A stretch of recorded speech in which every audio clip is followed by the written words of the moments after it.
Welcome to Maya Bazaar Nirmala creation. இன்றைக்கு நாம் பார்க்கும் ரெசிபி பாசிப்பயிறு முட்டை பொரியல். நாட்டு பாசிப்பயிறு வறுக்கல 1 மணி நேரம் தண்ணியில் ஊற வச்சுட்டு நம்ம குக்கரில் போட்டு எடுப்போம். குக்கரில் போட்டு எடுத்துட்டேன். ரொம்ப குழையாமல் இப்படி பருப்பு தனித்தனியாக தெரியணும், ஆனாலும் வெந்திருக்கணும். இது போல் கொஞ்சமாக தண்ணி ஊற்றி 2-3 விசில் விட்டு எடுத்துருக்கேன்.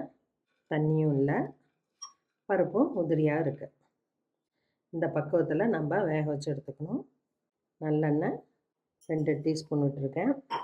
கடுகு ஒரு பிஞ்ச், உளுந்தம் பருப்பு கொஞ்சம், கடலைப்பருப்பு கொஞ்சம் போட்டுக்கலாம். பச்சை மிளகாய் பொடியாக நறுக்கியிருக்கேன். ஒரு பச்சை மிளகாய் போட்டிருக்கேன். பருப்பு கொஞ்சமாக தான் இருக்குது. பூண்டு 1, அதுவும் பொடியாக நறுக்கியிருக்கேன். சின்ன வெங்காயம் 6. வெங்காயம்னா இந்த பருப்பை போட்டுடலாம். தண்ணி லேசாக தான் இருக்குது, அதோடய போட்டேன். கல் போய் தூள் பண்ணி வச்சுருக்கேன், அதில் கொஞ்சம் போடலாம். பருப்போடையே உப்பு போட்டு வேக வச்சா சரியாக வேகாது. சுண்டல் எல்லாத்துக்குமே உப்பு போடாமல் வேக வச்சுட்டு எடுத்துட்டோம்னா உடனே உப்பு போட்டுக்கலாம். தண்ணியை வடிச்சிட்டு பெப்பர் பவுடர் ஒரு பிஞ்ச், எக்கு, பருப்பை தள்ளி விட்டுட்டு நடுவில் போட்டுடலாம். போட்டு நல்லா இருக்கான்னு செக் பண்ணிவிட்டு போடணும். பச்சை மிளகாயை பொடியாக போடுறப்ப அந்த முட்டையோடு சேர்த்து சாப்பிட்றப்ப நமக்கு காரம் தெரியாது. நம்ம 2 முட்டையாக போட்டுக்கலாம். இன்னொரு முட்டையும் போடுறேன்.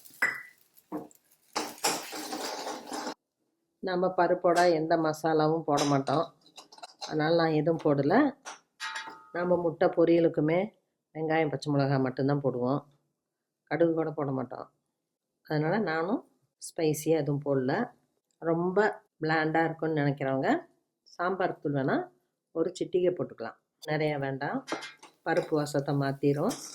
1/2 டீஸ்பூன் தேங்காய் எண்ணெய் விட்டுறேன்.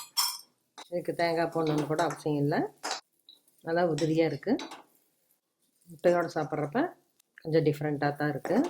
ஸ்டவ் ஆஃப் பண்ணிடலாம். நம்ம சப்பாத்தி ரோலாட்டை செஞ்சு இதை குழந்தைங்களுக்கு வச்சு கொடுக்கலாம். குழந்தைங்க ஈஸியாக சப்பாத்தியோடு சாப்பிட்றப்ப சாப்பிட்ருவாங்க. பாசிப்பயிறு முட்டை பொரியல் ரெடி ஆயிடுச்சு. ப்ரோட்டீன் ரிச்சாக இருக்குது, செஞ்சு பாருங்கள், சாப்பிட்டு பாருங்கள். பிடிச்சிருந்தா சப்ஸ்கிரைப் பண்ணுங்கள், ஷேர் பண்ணுங்கள். தேங்க்யூ.